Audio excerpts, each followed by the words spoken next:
Well, Frank, another edition of Campus Corner. What a big game this past weekend here in Jacksonville. So much fun. My first Georgia-Florida rivalry. It was so much fun. And, of course, a Bulldogs blowout. Who would have expected that, right? And it went about the way you would expect it to go. Georgia's way better than Florida. They got the better football. They're the best team in the country. Florida's going to get there. But I thought Florida had to play a perfect game to hang around. They weren't able to do that. The game went about the way you thought it would. Florida's got to pick up the pieces now. A very big game coming up this weekend. And a big game for Georgia. I tell you what now, that's going to be a game people will watch Georgia-Missouri much more closely than people expected.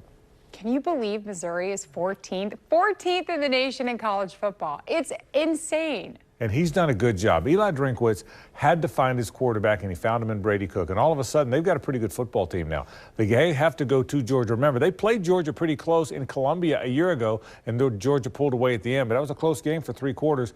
I'll bet they play Georgia close. This is going to be a way tougher game. Remember, Georgia just came off a very emotional game against Florida. They won easy, but there's a lot of emotion leading up to that game. Missouri's been pointing at this thing. They've only lost 1 time all year long. Missouri has a good football team. I don't think they can beat Georgia in Athens. I think the Dogs will win the game, but this is a terrific game. Really good matchup in the afternoon on Saturday. Would you say that this is Georgia's toughest opponent of the season? I think it is. I think their toughest one will be Tennessee when they go to Tennessee in a week or so, Alessandro. I think that'll be their toughest. But so far to date, this will be the best team they have played. Let's talk about the Gators. They're hosting Arkansas this weekend.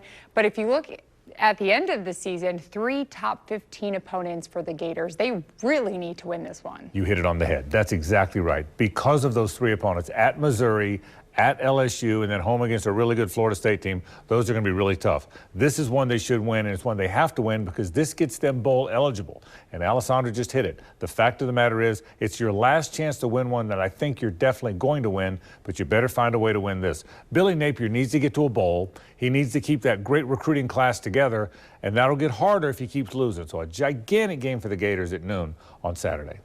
And talking about Florida State, number 4 in the nation. Once again, they are going to Pitt, where the Jaguars just were. And I tell you, Pitt's got all kind of problems. Pat Narduzzi, the coach, came out and kind of ripped his players a little bit, said the players are the problem. The players didn't handle it very well, so they've got all kind of problems. FSU will go up there and win easy. Now, look, it's a big game for FSU because it starts to get harder for the Noles, too. They've got to play Miami, and Miami's always tough because it's Miami. They've got to go to Florida late in the year. Florida's not nearly as good, but playing in the swamp can be awfully tough for the Noles or anybody else.